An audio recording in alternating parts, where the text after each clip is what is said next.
Welcome back to me మహా all in one channel. ఈరోజు నేను చూపించబోయే వీడియో షీర్ కుర్మా అండి. రంజాన్ సమయంలో ముస్లిమ్స్ ఖచ్చితంగా చేసుకుంటారు ఈ స్వీట్ని. అయితేని చాలా టేస్టీగా ఉంటుంది. నోట్లో పెట్టుకుంటే కరిగిపోతుంది, అంత బాగుంటుందండి. ఇది ఎలా ప్రిపేర్ చేసుకోవాలో మనం ఈ వీడియోలో చూసేద్దామండి. చూసారా, లుక్ అయితే అదిరిపోయింది. దీన్ని ఎలా ప్రిపేర్ చేసుకోవాలో చూద్దాం. ఒక 1/2 లీటర్ పాలు అయితే తీసుకున్నానండి. నేనైతే ఒక గిన్నెలో వేసుకుంటున్నాను. దీంట్లో అయితే ఇవి ప్యాకెట్ పాలు కదండి, చిక్కగానే ఉంటాయి. ఇవి 2 గ్లాసెస్ వాటర్ అయితే వేసుకుంటున్నానండి. ఇదిగోండి, పాలు అయితే మరిగించుకోవాలి. ఇదిగోండి సన్నటి సేమియా అండి. ఇది చూసారు ఎలా ఉందని, చాలా సన్నంగా ఉందండి. ఇదైతే ఆల్రెడీ ఫ్రై చేసిందేనంటండి. ప్యాకెట్ ఫ్రై చేసినవి వస్తున్నాయంట, ఇవి తీసుకున్నాం మేమైతే. ఇదిగోండి కిస్మిస్, జీడిపప్పు, బాదం పప్పు కూడా తీసుకున్నాం. ఇవైతే నేతిలో వేపించుకోవాలి. ఇదిగోండి పాలు అయితే మరుగుపట్టినాయండి. మరుగుతున్నప్పుడు పైకి పొంగకుండా గరిటె పెట్టి తిప్పుతున్నాను. అవి వేపించుకోవటం పక్కనే ఒక పాన్ పెట్టుకుని చిన్నది, దాంట్లో వేయించుకోవాలండి. ఇదిగోండి 3 స్పూన్స్ నెయ్యి అయితే వేసాను దీంట్లో.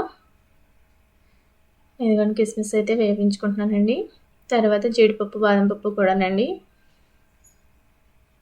ఇది వేసిన తర్వాత దాంట్లో అయితే సేమియా మనకు కావాల్సినంత వేసుకొని దాన్ని కూడా ఒకసారి నేతిలో ఇలా కొంచెం జస్ట్ బాగా తిప్పకూడదు, జస్ట్ 2 మినిట్స్ తిప్పి తీసేయాలండి. దాన్ని అయితే నేను డైరెక్ట్ పాల్లో వేస్తున్నాను. ఇది చూస్తుంటే పలుసుగా ఉన్నట్టుంది కదండి, అది చిక్కమడిపోతుందండి వెంటనే. మీరు పలుసుగా ఉంది కదా అని ఇంకా కొంచెం వేసుకుంటే బాగా ముద్దు కింద అయిపోతుంది. అలా కాకుండా ఇదిగోండి చూసారా, దీంట్లో అయితే మనం వేయించుకున్న కిస్మిస్ అవి వేసుకోవాలండి.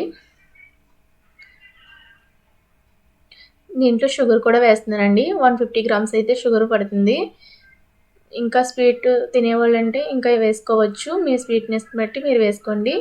యాలకుల పౌడర్ కూడా వేస్తున్నానండి. దీంట్లో 1 టేబుల్ స్పూన్ వేసాను. జీడిపప్పు వేయించింది కూడా వేస్తున్నానండి.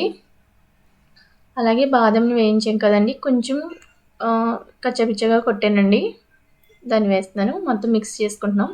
ఇదైతే బాదం పౌడర్ అండి, అది కూడా వేస్తున్నాను టేస్ట్ కోసం. ఒక 2 టేబుల్ స్పూన్స్ వేసానండి బాదం పౌడరు, అదైతే టేస్ట్ బాగుంటుంది. మీరు వేసుకోవాలంటే వేసుకోండి, లేకపోయినా పర్వాలేదండి. ఇదిగోండి షీర్ కుర్మా అయితే రెడీ అయిపోయింది. చాలా ఈజీ ప్రాసెస్ అండి, చాలా ఈజీగా వెంటనే రెడీ అయిపోతుంది. చాలా టేస్ట్గా ఉంటుంది. మనం నోట్లో పెట్టుకుంటే కరిగిపోతుందండి, అంత బాగుంటుంది. ఒకసారి ఎప్పుడు చేయని ఫలం అయితే ఖచ్చితంగా ఒకసారి ఈ విధంగా చేసి చూడండి, చాలా బాగా వస్తుంది.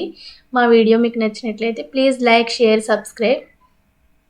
చూసారండి, ఎంతో టేస్టీ షీర్ కుర్మా రెడీ అయిపోయిందండి.